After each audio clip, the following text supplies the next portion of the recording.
Hey, let's do this. And how are you doing today? I trust that all is flowing with ease and grace. And at the time I'm filming this, recording this, it's pretty late. In my neck of the woods, I am in beautiful, sweet Grenada in the Caribbean island. And today we had a holiday. So I'm just quickly coming on because I promised to. Yes, and the focus on today's live is to talk about people pleasing and the power of saying no and setting boundaries. This is going to be pretty quick. But why is it that you people please? Why do we do that? I used to be one of those. In fact, I'm a recovering one. Yeah, and there's reason for that. And in fact, some of it may stem from your childhood and the programming that you may have had from there. Also, I know that for some people pleaser, they really don't want to do it, but your body has grown accustomed to this. So your cells remember those things, and it often takes a while for you to drop it if you have those tendencies. One of the other things you want to bear in mind also as you walk through that space of healing, and first of all, you must be able to address it. Because if you can't address that you're a people pleaser and that you can't say no and you do not have boundaries, then what I'm saying here doesn't make sense. So you have to dig deep. And one of the first things, of course, you want to do is to identify the root cause of that. Identify the root cause of your people pleasing behavior. What is it? It might be fear of rejection. It might be the desire to constantly get approval or be validated. Okay? And it's okay to feel those things. It's okay to feel those things. So that's the first thing you want to do, identify the cause. Then you want to give yourself self-compassion and know that it is fine. And then you want to begin to address it. And there are many different ways. Like I said, one of the things is as you reflect on those triggers and you identify those situations, then you want to see if it's something that comes from a programming. Most times it is. And there are different ways that you can address that. I cannot begin to deal with this on this live. But one of the ways you can do it, of course, is journaling. Journaling helps you with practically everything. So one of the ways, of course, and the two you already have those tools. So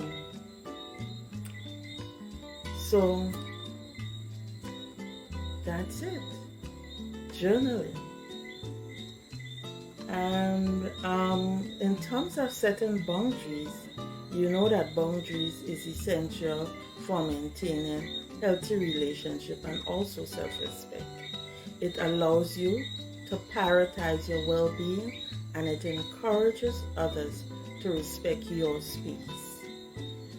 Okay, so for people pleasers, setting boundaries can be very challenging because it triggers feeling of guilt or anxiety about disappointing others, and they may worry about the potential consequences of saying no or feeling unworthy of their own need to be met. So these are some of the things that really gets in the way. And earlier on, I was going to say, and it just came off my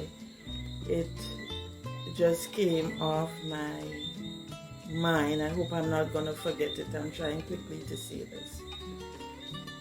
Three of the things I want you to focus on if you are that type of person. Hello, Louise.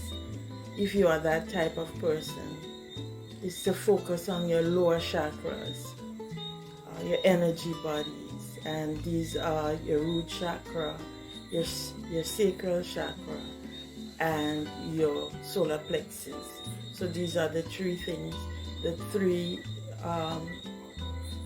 chakras.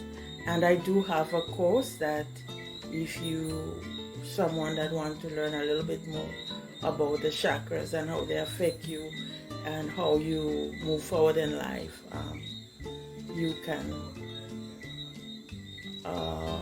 leave a comment. I'll leave some links on the YouTube channel for you, so you'll be able to get to that. Yes? So as I said, I won't be long. I'm a little bit distracted and I have to run out actually. So I just wanted to come in and just talk a little.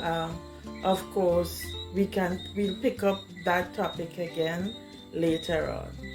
So I just wanted to say, if you are a people pleaser and it's something that you are struggling with, don't beat up on yourself. Give yourself self-compassion. One of the other things that I've found to be very useful in terms of people pleasing is to fall madly in love with yourself. And one of the hardest things for some folks to do is to fall in love with themselves. I find, especially within our community, we find it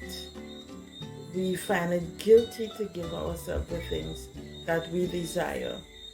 We tend to give ourselves the practical things, and we want to be very practical of things, but when it comes to the things that make our heart sing, and the last video I talked about that, when it comes, because as you continue to follow your dream and do the things that give you joy and make your heart sing, you will find that you are in a better position to say no, because you are beginning now to love on yourself, to recognize that, I have needs and I have desires, and these desires should be met, and when I'm meeting it, I should not feel guilty about it. Yeah, so it takes a while, as I say, because some of these things are stored in your body, and sometimes even as you do it, someone asks you a question and automatically you say yes, and then you say, but shucks, I have this, I have that, I just cannot do this, but you had already said yes. And that's why sometimes we say it's okay to go back and say no, because these things are programmed into you, and you've got to tap into your subconscious. There are many methods of doing that. One tool is meditation, another way is journaling, and of course there are other ways like hypnotism and a number of other things that you can do, both by yourself, because you can hypnotize yourself. It takes skill and training, but this is something that you can also do, or you can go get professional help. Yes? So I hope this makes some sense to someone. I'm leaving you saying do have a magnificent weekend, and hoping to see you next week on Monday. God bless. Thanks for joining me. I so appreciate this. Much love.